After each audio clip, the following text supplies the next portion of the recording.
thanks for coming. Thanks for inviting me. Yeah. Yeah. Well, we're in Berlin in a studio that we got for this session. You Yeah. just arrived from airport. Straight from the airport. Delayed. Yeah. Delayed. As always, I was about to say. Yeah. They know who I am.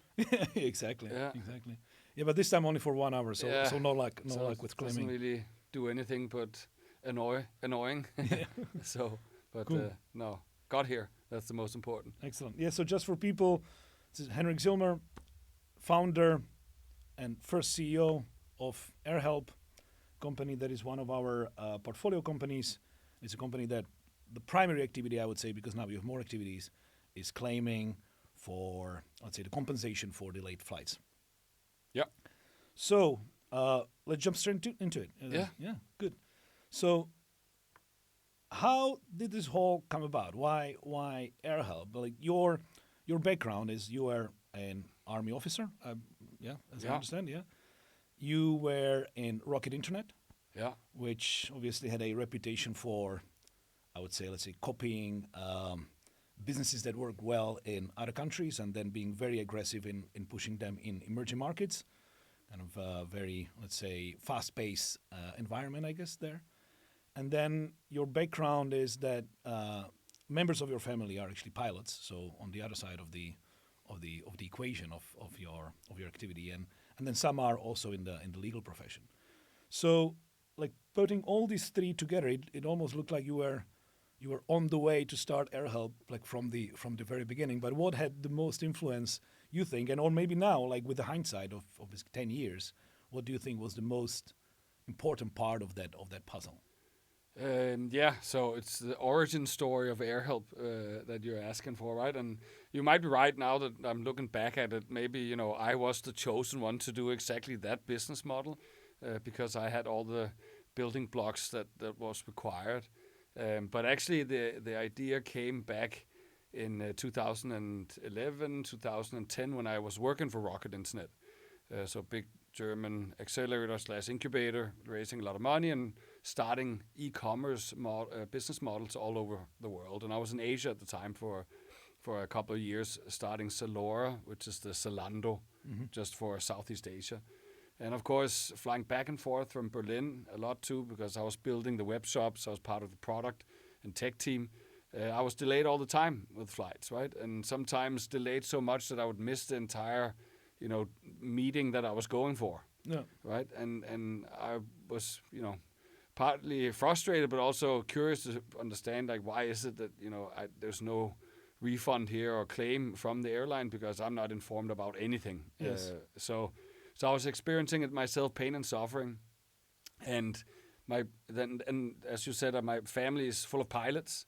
And it's full of lawyers. So this was, of course, a Sunday evening dinner topic at some point, right? Like, why is it that I'm not getting any info and what's going on from a legal perspective? Yeah. And sure enough, I found out that, you are entitled to compensation, right? And even though the airlines are by law required to inform you about it, at that time they did not do that at all. And if you even asked, then they would, simply say no and lie to you, right? Systematically. So what I did as the first thing was to say, okay, maybe I should just see if I could claim for myself and if I could actually get the money. And using my uncle as a lawyer on one of them, I actually got the compensation for one of the flights. Okay. And then started doing it for, friends, for some of my Rocket colleagues. And 600 euros still is, for a flight delay, like 6 hours, it's an inconvenience. If you also had to buy another flight, it'd cost you a lot more. Yeah. So, I thought it was fair that, the people got their compensation. So that was the own pain and suffering story and why I said, okay, let's, see if, there's more people in this situation. Of course there was, but AirHelp actually in the beginning was like organization. So it was just for the information that people who were delayed could find out if they're entitled to something and what they're entitled to. Right? That was the only two things. And that we did after my Rocket days. After Rocket in the Southeast Asia, I went to Bali and stayed in Bali for 6 months together with some other tech nerds and entrepreneurs and people who just didn't want to sit in an office but actually want to sit on the beach and start companies. So that's where I was, and that was where we launched the website and the first version of the app that was merely just informing people about their rights, right? So consumer rights organization, you can call it, but it was not for profit. It was just to inform people, because there's a lot of other travelers like myself in that situation. Yeah, but the Bali, that was after your Bali was after Rocket, yeah. So what was it like? You wanted to, after Rocket, Yeah, you wanted to take a time off? Because yeah, exactly. as I understand, it was some kind of like a entrepreneurship workship or like entrepreneurship yeah, it kind was of like called a camp? Project Getaway, it was called. Okay. A good friend of mine, a Danish guy called Michael Bodekær, so also a serial entrepreneur, but he had these set up in Bali where people could come, people who wanted to start companies, and then be in a very nice location in Bali, and instead of going to an office and like going to the cafeteria, then you would go for a surf sesh or a nice walk up in the rice fields, or just have a good time while you were still working hard, right? So it was actually a great setting for other entrepreneurs and people trying to look for co-founders for their particular ideas, right? Understood. And the same thing I did. I came there because after Rocket, I said, okay, I know all the, logistics and how to manage people from the army, right? I used to be a first lieutenant, so in the Danish army. After that, joined Rocket. So Rocket and the Danish army, or army in general, wasn't that different. Yes. So you were right on that. But Rocket Internet, after 2 years, you're kind of a veteran in terms of in Rocket years, right? Because not a lot of people like stay for that long, right? So after 2 years, I also said, okay, I've started 10 companies here, like e-commerce shops. So now I know how to convert a bag of cash into a company. Yeah. In a very fast-paced school. And then I said, okay, now it's time for me to start my own idea. So Bali was a 6-month retreat, if you will, with me having 10 different ideas up in the air and talking to a lot of other entrepreneurs, potential co-founders, to figure out which one should I, start. And the others didn't go anywhere. Just AirHelp went through.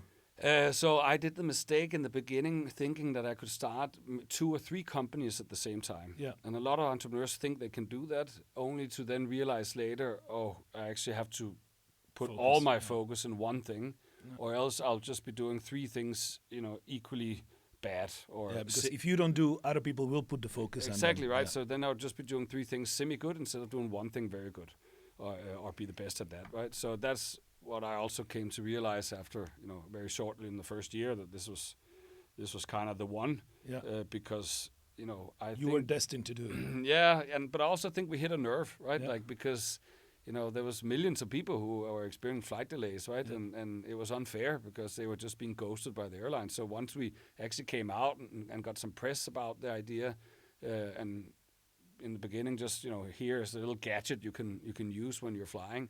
That got picked up by media all over the world, and that then instantly, when you as a startup or you have an idea and all of a sudden you get a lot of attention and a lot of users knocking on your door, that's a good sign, right? That's, to do something that's an indicator that you have something that's being asked for, right? Yeah. So you were sitting on a beach in Bali with your computer. Yeah. I guess like a MacBook or something, right? Yeah. Yeah. And a coconut smoothie. Yeah, well, and enjoying the sun and the beach and the coconut smoothie, and thinking about all the times that you spend these times in the hallways of airports. Exactly. Being stranded. Yeah. Well, actually, it was a little bit living the dream, even though people, still think, oh, you can't, start a company from the beach. Partly they're right, but make no mistake, like all the people I was there with, they were clocking in 10 or 12 hours a day in front of the computer. Yeah. But their break time might be different, but they were putting in the hours for sure. Yeah. So there was a lot of cool companies there, also big companies that became quite big afterwards. Interesting. So AirHelp was not just the only one. And you were looking for a co-founder there. I looked for a co-founder and a Project Getaway. I found my CTO. So what do you look for a co-founder? So is it you look for a complementary skill that you don't have? Is it for someone that has a stamina to go through ups and downs of a startup, which basically will be, or is it someone that you just gel with, that you can spend 24/7 in a closed room and know that basically the things will go well and that you will understand each other? Yeah, so that's a big question too, because I think it's one of the most important things in starting a company, the choice of your co-founders, right? And like I perhaps made some mistakes in the beginning, also not knowing how to find co-founders and what the company needed. And now when I look back at it, and when I start new ventures, right, the number one thing I always look at for finding a co-founder is what does the company need in terms of skills in order to be a success, right? So in AirHelp's situation, we needed a tech guy, right? We needed a ops person, right? And we needed a legal person because of the nature of our business, and we needed a marketing PR, like storyteller branding guy, right? So those were the 4 hats.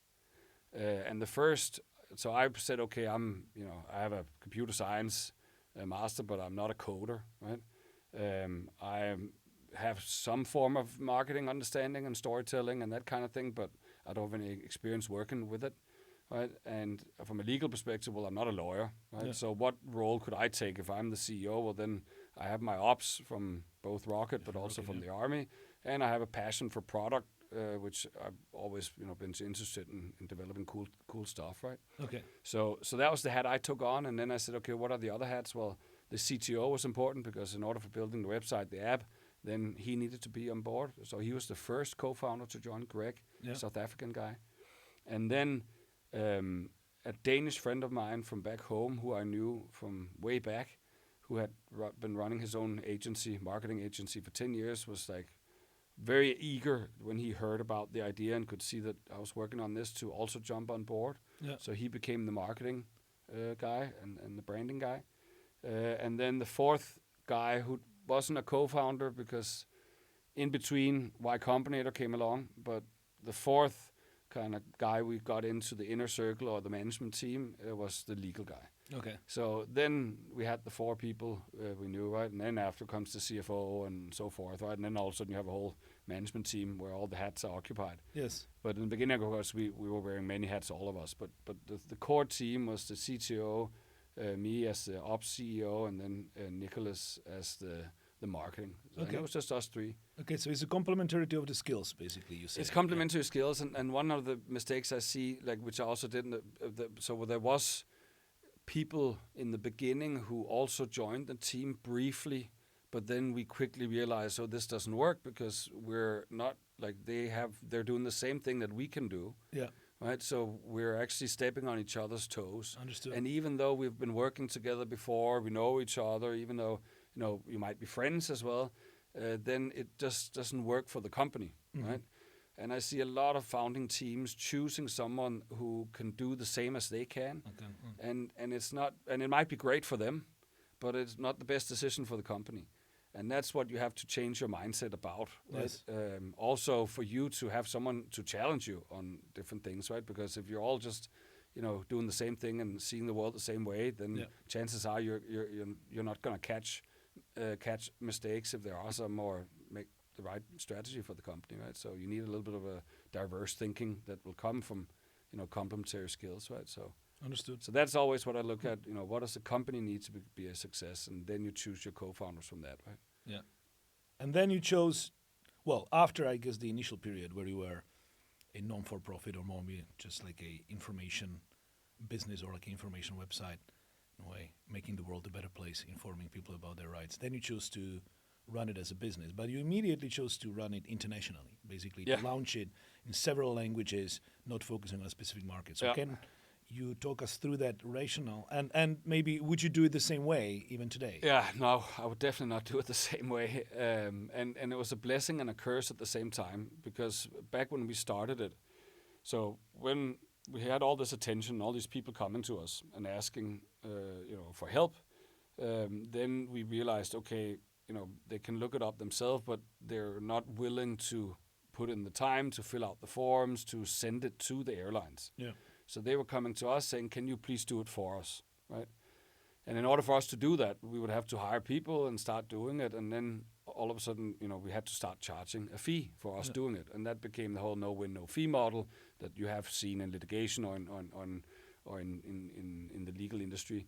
So if we won the claim for you, we would keep a share of the compensation we would get, right?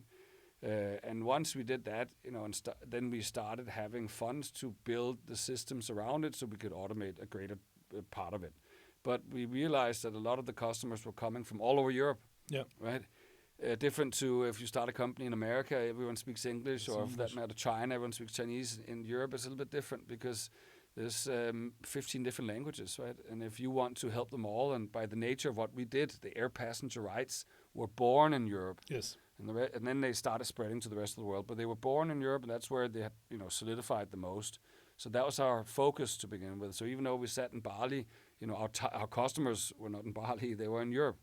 And if we were to start we saw it when we launched the app, for example, it was only in English to begin with. Okay. And then you can quickly see who speaks English in Europe, right? So you can see which countries. And Spain, for example, 0 downloads. Yeah. Right? No one spoke English speaks English, or at least not interested in English language app, right? Yeah. So we said, okay, if we are to be the global player in this, like a one-stop shop where you can go to for any flight, any country, any airport, and use us as the lookup service and your pocket lawyer, if you will. Yeah. Then we need to translate, right? Everything needs to be in the 10 main languages. And that was in a time before ChatGPT. And we did in version 1 of the app, right? Yeah. So you started like with huge matrix. I remember sitting up like late at night, just like there was not. I think Google Translate was there back, but other translation services, really bad translations. But doing that in 10 languages, and every feature we released. Every button, everything we did on the website, on the make app, your life very complicated. On 2 platforms, Android and iOS, right? Made it super complicated, right? Yeah. So it slowed us down, and that was the problem, right? Because you don't want to slow down your iteration of developing stuff and learning from it and making it better, right? And that you did if you had to translate everything 10 times in the process. So I would never do that. So in that sense, it was a curse because it slowed us down. But it was also a blessing, and it was a blessing because at the time once we got a lot of attention, we had local competitors. Yes. Right. So we were not the first. AirHelp was not the first. AirHelp was the first in terms of building a service that was based on tech, right? So you could automate the process, right? Before us, it was just lawyers sending emails left and right.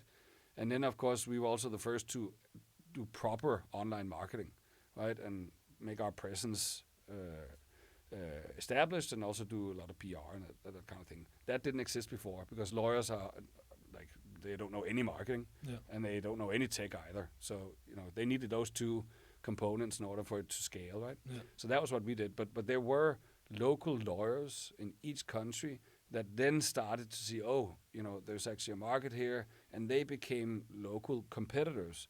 But we wanted to be the global guys, right? And because we translated all of it that early, we became a global player that people started to know about, and therefore, perceived us as being the market leader.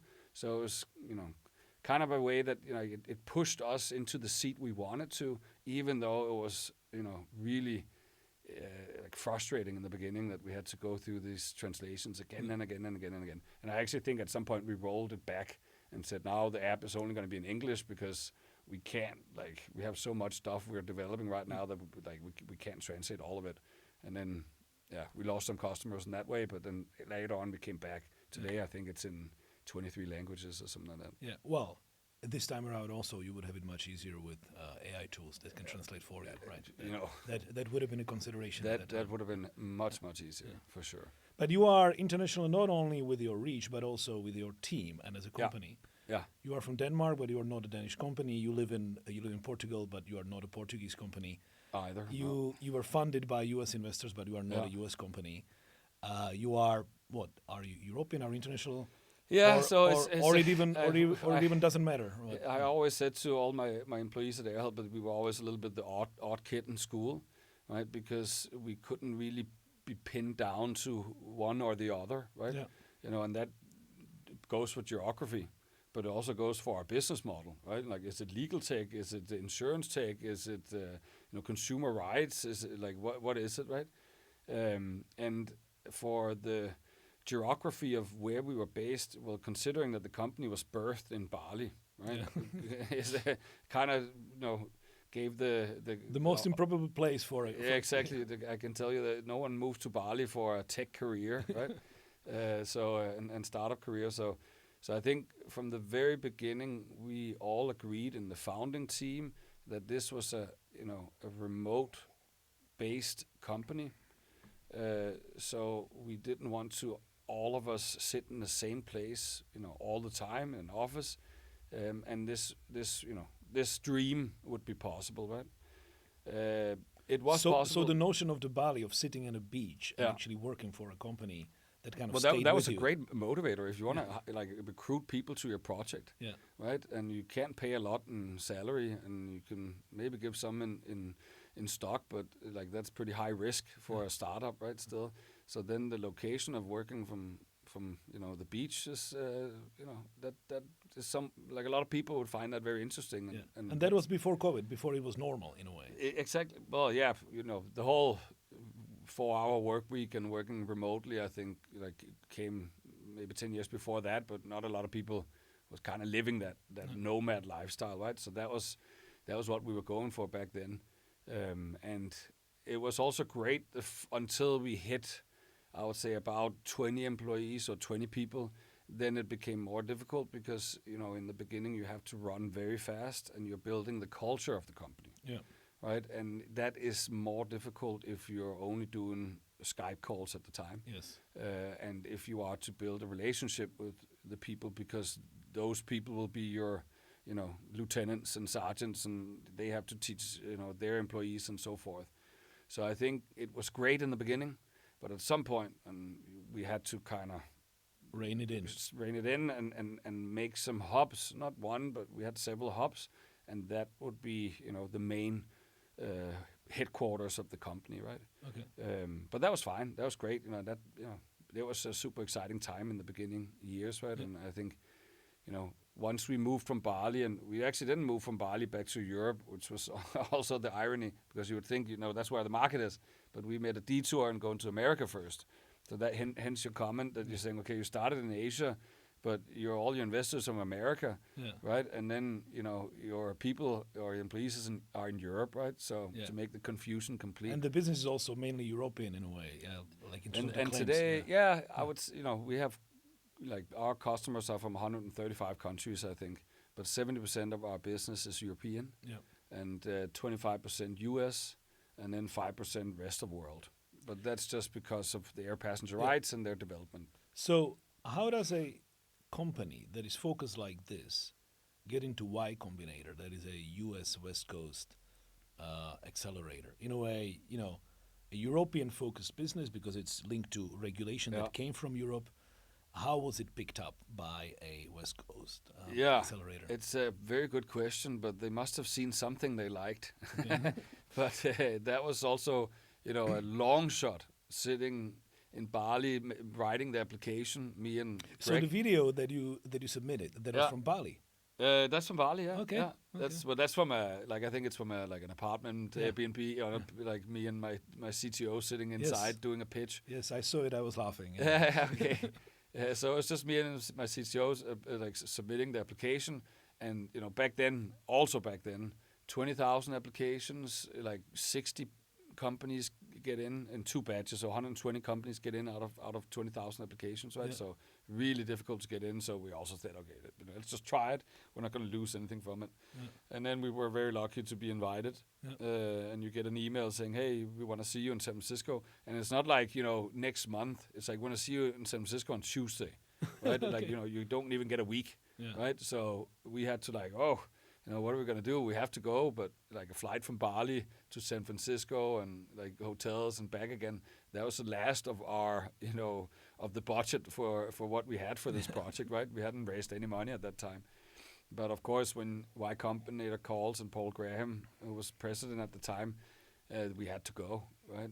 So me and Greg, we flew over, super jet lagged, went to the interview where they call in, the companies have been invited for a 10-minute interview. 10 minutes. So it's like a assembly line. It's an assembly line, right? And 10 minutes is not a long time for you to pitch your company, right? And to answer questions. Well, to pitch maybe yes, but like to Q&A, that's just no time, right? No time. And also like because within those 10 minutes you have to present your product or service, right? Okay. So you actually have a computer. Oh, you have like a demo. You have a demo, right? So like, and so 10 minutes is like just have 30 seconds to fuck up your presentation, and then you're already off to a horrible start. Yeah. But we came in fully charged, had talked to other companies before who got in and got some like tips, and then after 10 minutes we got out and thought it was the worst pitch we had done to date, right? Because they completely tore us apart, right?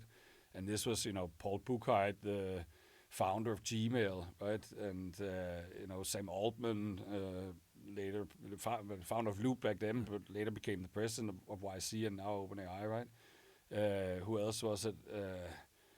Michael Siebel, like all the big guys were sitting there, and, immediately they know all your weak spots, right? Okay. And then they push you on them, right? So that's why you come out feeling that it went really, really bad. Yeah. So we said, okay, well, it was worth a try, right? But we were pretty sure that we were not going to get in, right? Yeah.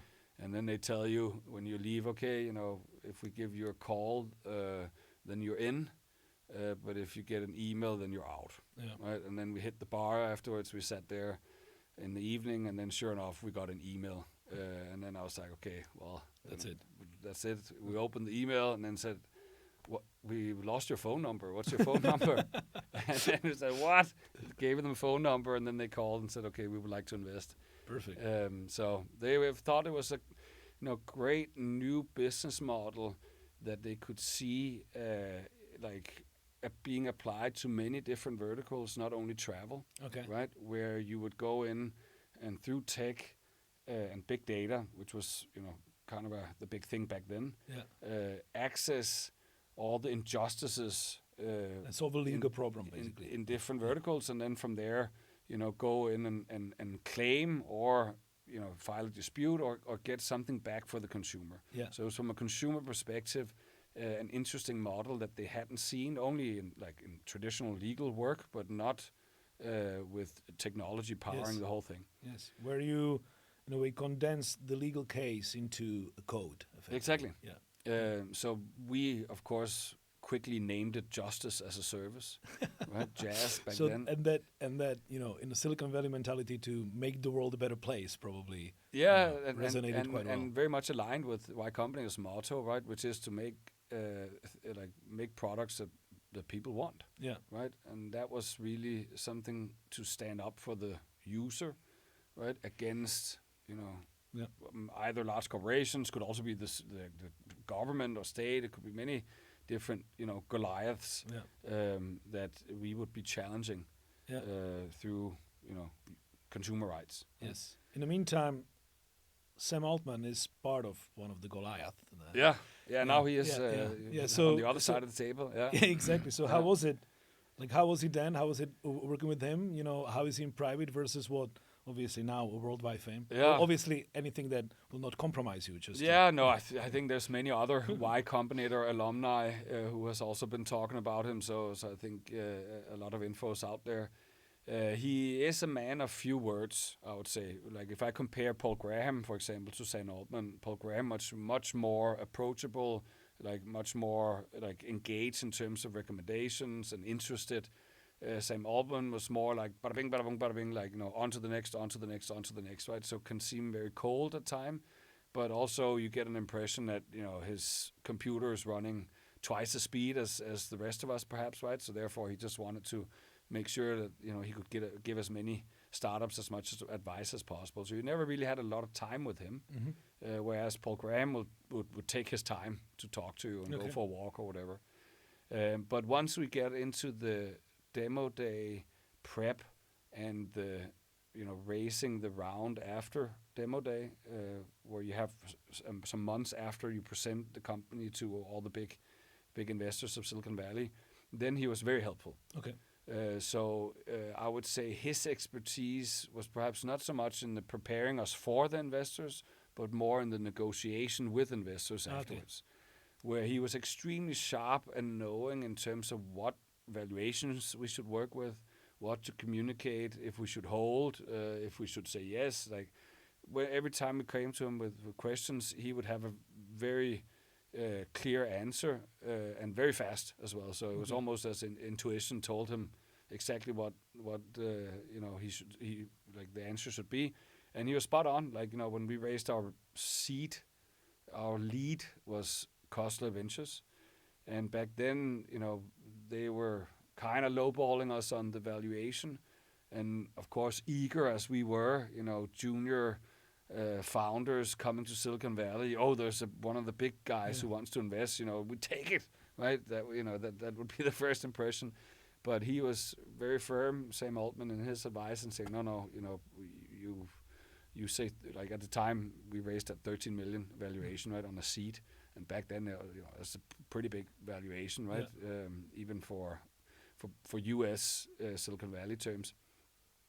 So we were afraid they were going to say no. But sure enough, they came back and then said, okay, we close at 13. Yeah. And then we got a lead at the right valuation.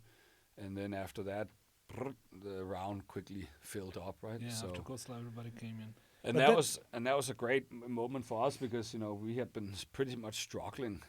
It's difficult to base your revenue model on someone paying you money that they don't want to pay you. Yeah. Right? It's kind of against the business nature. But that was our revenue model. And of course, with the legislation, also legislation can change. Raising money was very difficult, right? And especially if you didn't have any revenue coming in the beginning. So when we finally got to YC and went through that and had our demo day, the fact that we had a lot of interest was like, wow, this is night and day. It's been so difficult. Yeah. And now it's not easy, but definitely much easier. But when you say that your revenue model is depending on somebody who doesn't want to pay you, you mean airlines? The airlines. I understand that you had a interesting meeting with Richard Branson, who is one of your, let's say, professional idols. Yeah, for sure. And obviously famously founder of Virgin Airlines, where you are quite, let's say, not beloved company by airlines. No, so how did it go? Not. Yeah, so I was invited to Necker Island, so his island in British Virgin Islands, and that was because I was kite surfing for many years, and one of my good friends, who is the former world champion in Red Bull Big Air, he invited me to go to Necker Island with a group of kiters. And Richard Branson himself, being a big kiter, of course, was there, loved to kite, so he was there with breakfast, lunch, and dinner, and with us every day. And of course, I eyed this as an opportunity to say, okay, well, now we have the most consumer-friendly airline in the world, right? Yeah. And could that be the first airline who would go out and say, hey, we actually acknowledge air passenger rights. Yes. And we're going to team up with AirHelp and make sure that all the passengers who are entitled to compensation will automatically get the compensation, and it's powered by AirHelp. Yes. Right? Because, mind you, airlines don't always know or is able to determine if a flight is entitled to compensation. So there's a tech component here that they didn't have. And didn't have the data to. So you came with a business pitch. So I came a business pitch, and I was sitting in the jacuzzi with Richard Branson and some of the other people, and I was actually telling him what I was doing, because he was actually he was curious to know what all the people were doing. And when I said AirHelp, I could clearly see he already knew who that was, even though it was in the beginning. And then his smile dropped a little bit, right? The enemy in the backyard. Yeah. But I think he was also acknowledging, the entrepreneur spirit, right, that he also likes, and he was himself. So he was not completely dismissive. Yeah. So afterwards, we actually had several talks, and also talked with the CEO of Virgin America and Virgin Atlantic to see if this was something they could do, because in UK, where they had trains, so Virgin also had trains in UK, they had started doing automatic payouts for train delays. And they did that, but of course it's a different thing. It's 25% of the ticket price, or 50%, or 75%. So it's different. But for the airline, they were also seeing that as a branding opportunity.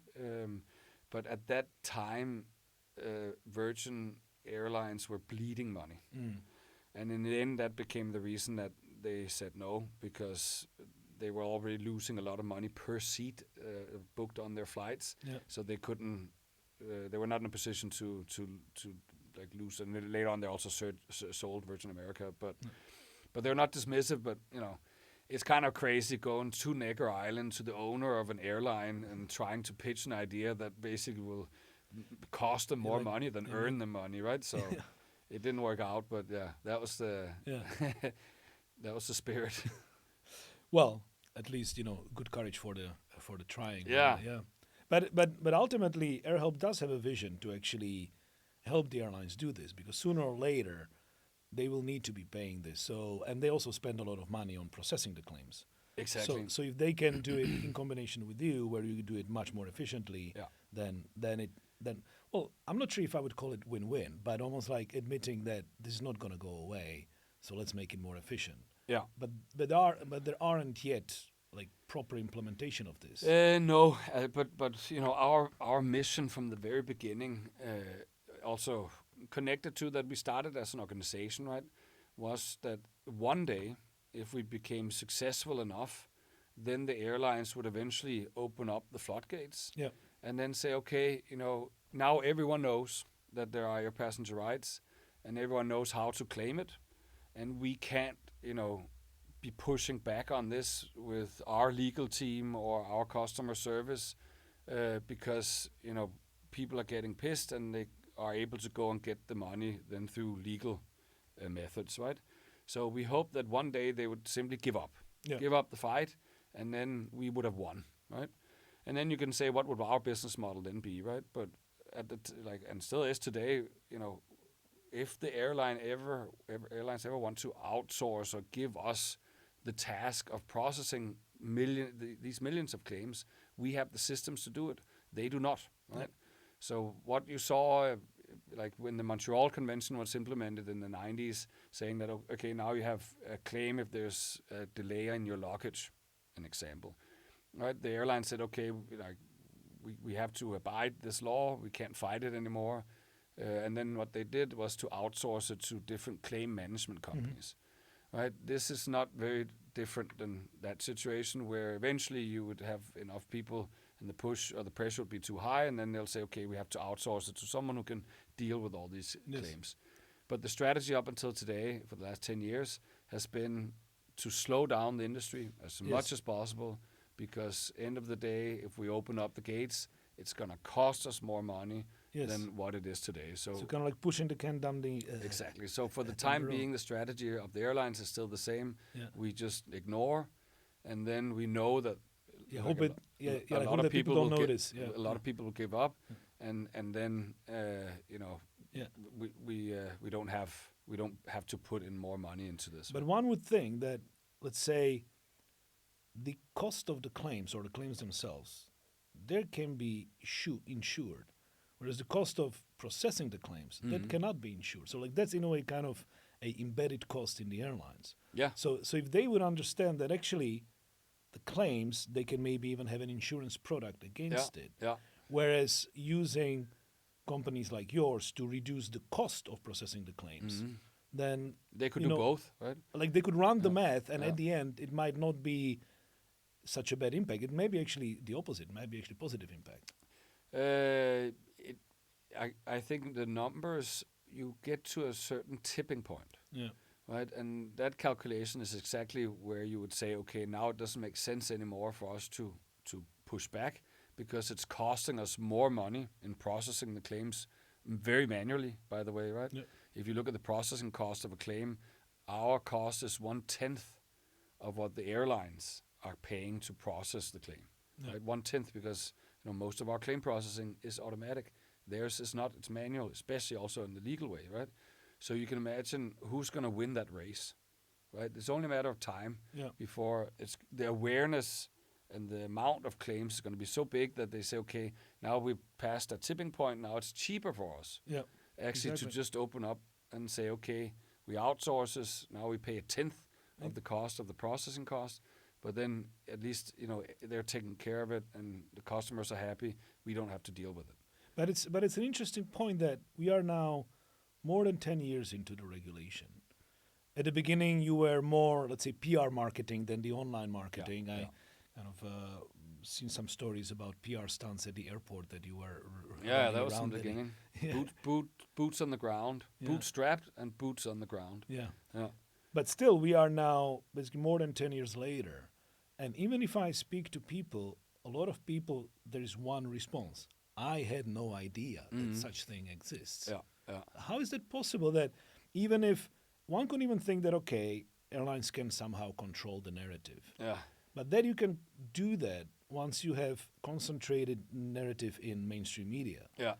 But now we have social media where people are, basically posting. Bombarded. Yeah. Yeah. How is it possible that still the awareness of this is not, in a way, universal? Yeah. Yeah. It has something to do with the frequency of you having an eligible flight for compensation.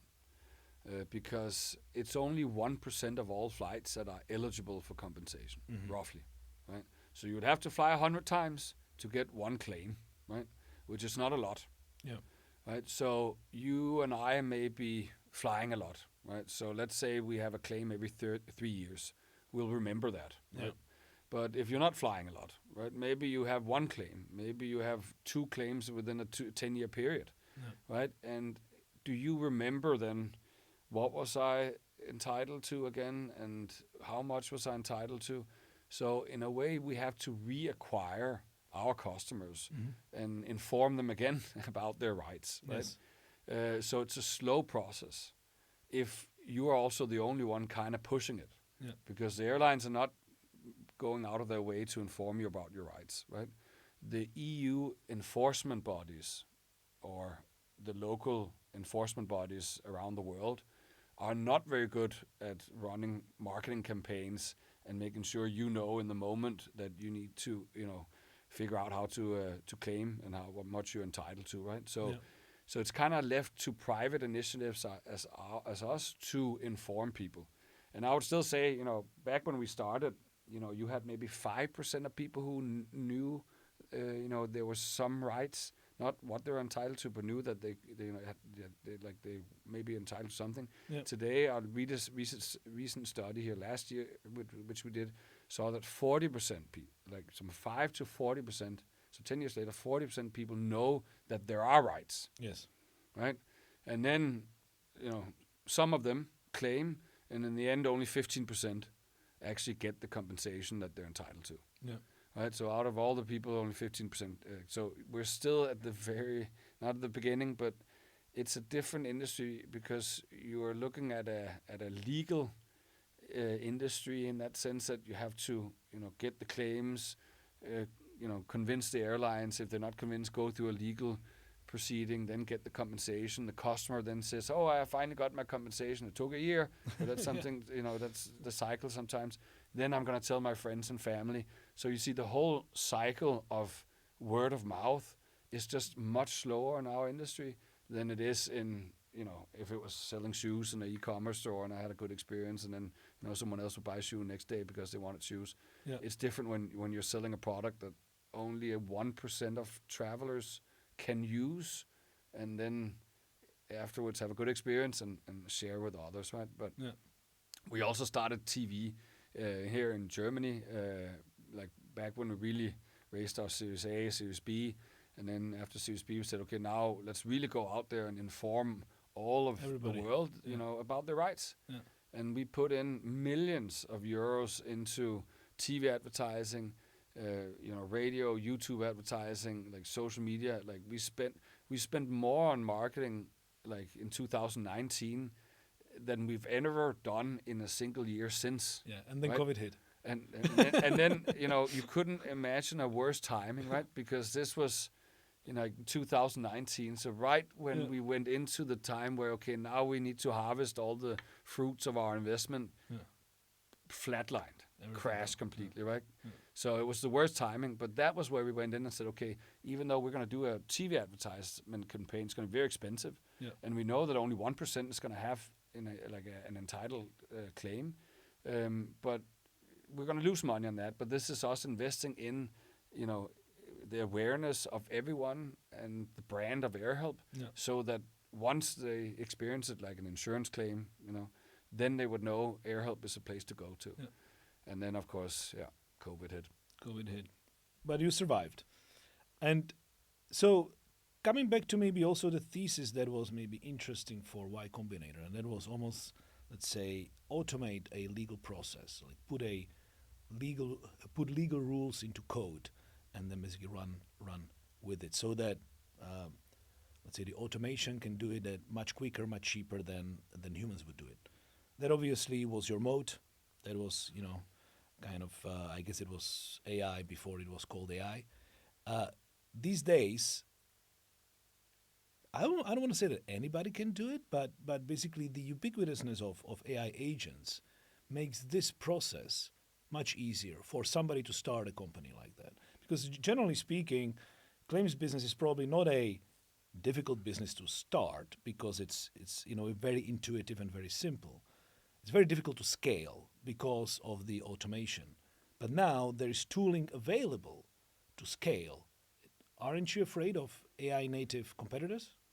So two answers to that question. I would say, again, our ambition is to inform everyone about their rights and for them to get their compensation. And if that speeds up, accelerates, that goal, fantastic, right? Because then eventually maybe all the airlines will put down the gates and then say, okay, we need to outsource this. Well, AirHelp is here to, take care of that if you want, right? Yeah. And we can do it tomorrow if you want. So even if that happened much faster, hallelujah, it would be great, right? We would have won the battle, so to speak. And also, mind you, we would not have to take all the legal actions that we do every year, right? Which is not a small amount. So in that way, I would say, I'm all for it. Do it, right? Okay. That's why we also say to all passengers who want to try to claim themselves, yes, right? Do it. And that was another question, right? Because right now with ChatGPT or let's say Claude, they can go in and ask ChatGPT, right, and get an answer from ChatGPT. But most of the time, ChatGPT will not be able to give you a 100% truthful answer. And the reason for that is that a lot of the data that is needed in order to determine if a claim is eligible, you have to pay for. Yeah. Right? So you have to pay for like detailed airport data and aviation data, right? Yeah. You have to pay for weather data. Yeah. You have to know the aircraft and also know the legislation of the law. So all the previous judgment that has been in the European courts or in other countries, you need to see what the judgment was on, especially that part that was defect on this aircraft, in order to determine if the claim is valid or not. Understood. So even if you ask ChatGPT, it can give you an answer based on the law. It can write the email to the airline. It can write the email, and then you can do an agent in Claude that will populate the web form if the airlines require you to fill out the form. Some don't receive emails, right? That you could also do. And then, if the airline says yes, fantastic, you get the money. If they say no, well, then you can go to AirHelp if you want, right? Or any of the other guys. But then, we can help you. And today, 30% of our customers are people who tried themselves first. But they were rejected by airlines. And then they were rejected, or they never got an answer. And were rejected, like, in a not way that was proper, but actually it was, say, falsely rejected. Well, either they're ignored, they don't get an answer, right? Or they get the wrongful answer, right? So they say that we believe that the claim is not entitled, right? And like one of the there's thousands of reasons the airlines can give you, but one of the most classic one is that the delay was caused from a previous aircraft that arrived too late. Yes. Right, which is no argument whatsoever, because it's still the responsibility of the airline. Yes. Right, and therefore they have to pay out. Yeah. But they typically say because of weather, by the way, is force majeure. The airline's not liable. But then they say it's weather-related delay of a previous aircraft. Yes. Always, right? Because, can you as a consumer or a traveler confirm if a previous aircraft on that route that was coming in was delayed from another? You had no idea. You have no idea, right? Yeah, so what are you going to do? And even ChatGPT will not be able to always give you that answer. Yes. Right? Because then you need to, and pay literally millions every year for the data we get that we need, because there's a lot of delay codes and other stuff that the pilots report to the tower that we also need to get, because or else we can't be certain, right? Because remember, if you're just doing a ChatGPT claim and sending it, there's no cost. Yeah. If we're sending it, right, then we have to go all the way if the airline is rejecting it. Yes. So that means we actually have to invest a lot of money, both in, you can say now a lot of it is automated, but if we had to get a claim handler involved, or if we had to get a lawyer involved, because now we need to enforce it, right? Yeah. So you need to be sufficiently sure that the claim is eligible. Yeah, because else we lose money on it. Yeah. Right. And this actually leads me to another question that was actually quite a surprise for me when I learned this, and that is that you not only need to know how to acquire customers, you also need to know when to not acquire them. Yeah. And that is that if there is a force majeure event where there will be a lot of disruption, a lot of people angry, a lot of people trying to claim, but you know that all those claims would be ineligible. So you need to switch off your marketing during that time, because the money that you would pay for the click-throughs would just basically wasted. And potentially damage the company in a serious way. This almost sounds like it's basically such a, let's say, not intuitive thing to do. It's on its head. Yeah. That it almost sounds like don't try it at home. This is actually much more complicated than it sounds on the surface. Yeah, it's a marketing campaign where half the people you don't want to come inside into your store, right? Which is strange, but that's of course because we also don't want to give people false hope or a bad customer experience. Yeah. Because when you submit a claim, there's information we ask from you. Right, and if you're spending 5 minutes on filling out that information, or maybe sometimes more because you have fellow passengers, only to be told shortly after you're not entitled, you're frustrated because why would I then submit all this stuff, right? So we also don't want to give people false hope that we can actually help you. So then we rather want to be upfront with them and say, hey, that strike was not the airline's fault; it was the airport, and you can't blame the airline for that. So even though there's thousands of people, including yourself, who got their vacation destroyed, then there's just not any air passenger rights that protects you in that case. Yes. So we have to close off our efforts, sometimes for specific locations in terms of marketing, and saying we can't, we're not putting money into any advertising or many bits on search queries here. Yeah. So not as easy to wipe code this over the weekend. No, that's difficult, and of course some people always goes through the loop, and so then we end up not being able to help people, but that's how it is. Understood. And you mentioned that it's only around 1% of the flights that were eligible. 2025 was particularly, and I don't know if I should say bad year or a good year. It was a good year for passengers because there were not that many delayed flights. Obviously, bad year for AirHelp in terms of numbers. Yeah. Yes. Yeah. Well, I guess in terms of what are you able to do, because obviously what you can do is very much linked to what the market is. So it was a good year for passengers. Not that many delayed flights. Yeah.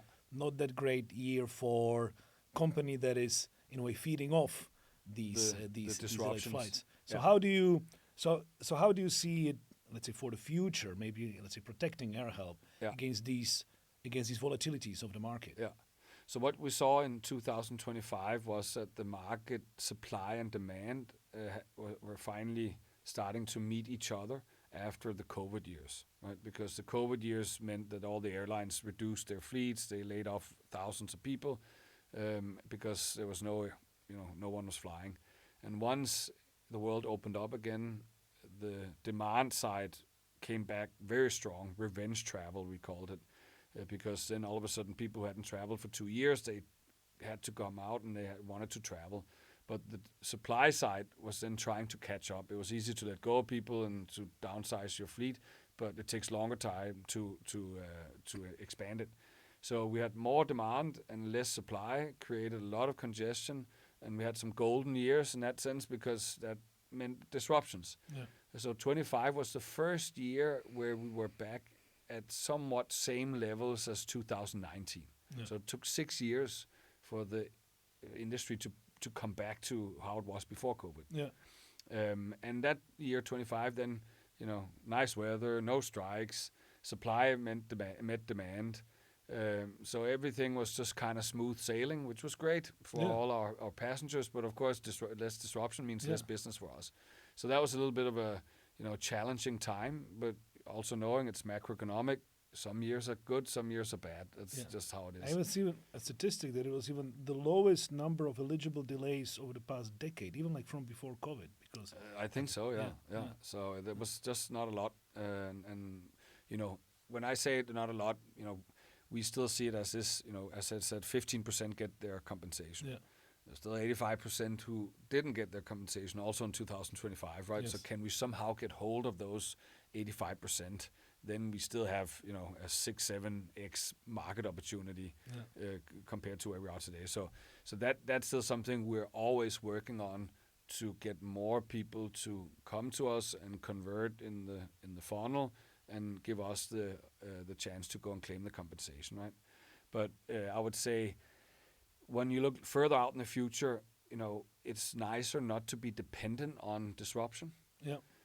And since we have built a big company around this, and we have a lot of partners in the company too. So every time you buy a flight ticket with an online travel agent or travel management company, then very likely AirHelp is a partner of that company, and we go and help them and their passengers get their compensation. Right. Yes. So half of our business today is actually B2B. Okay. Right. So and that arm of AirHelp is something we're very excited about because you can sell other products through our partners. We also do it direct, but especially through our partners. So AirHelp Pro and AirHelp Plus, many variations, but you also see some white label solutions. But AirHelp is now present in the funnel of most of these online travel agents, the biggest travel agents in the world. Okay. And this is from travel insurance to travel services, covering your flight. So not only if your flight is disrupted, but also in general for all your flying activity. Yeah. Right, and that's of course more interesting because you can sell that to everyone who's flying. Yes. You can't sell a disruption, a claiming service to everyone who's flying. It's only again the 1%. Yes, like not everyone all the time because it's like very, very, almost like a point solution. So it's a very obvious choice for us to go into, and that's been really fast growing for us in the last 2 years. And you can say the engine that we have built at AirHelp is supporting it, right? Because if you take insurance, for example, like the air passenger rights is a kind of insurance. The whole engine works with a rule engine. You have a set of rules that decides if you're entitled or not, right? Insurance is not that much different. Yeah. You just take the rules out and you put in some other rules. Yeah. And then you have the whole automation system to process insurance claims, right? And with flight detection, and it's even better than normal insurance because you don't have to prove anything. We have all the data. Yes. Right. So it's insurance on its head. You can say you're not necessarily claiming with us. We're telling you because you're signed up, right? So there's a lot of really cool, innovative, travel products and services that we can sell directly, but also through our partners. Yeah. And that is a much bigger market than just claim industry.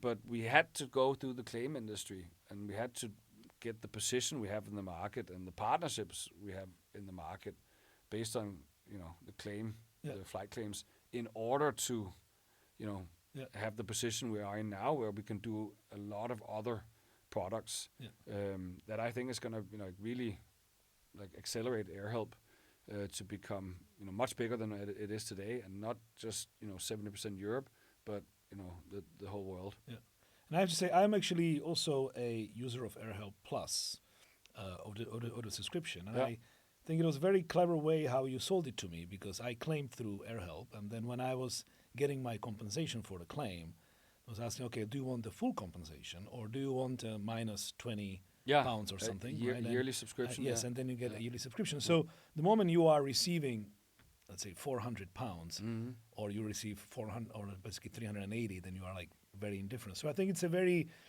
very good hook to basically sell the subscription and also the app. Congratulations that you have now 1 million app downloads. Yeah. And I have to say that, let's say it's like the app does not do much for the moment, but I know No. that you have a lot of plans for the app. So can you Yeah. maybe talk about that? a Yeah, little so we, the app, like the app was actually the first thing we developed, as I said in the story, right? But unfortunately, once COVID hit, we had to make a very tough decision, which was to kill the app.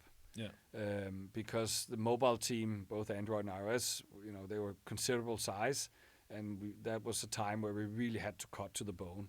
So we had to give up the mobile app.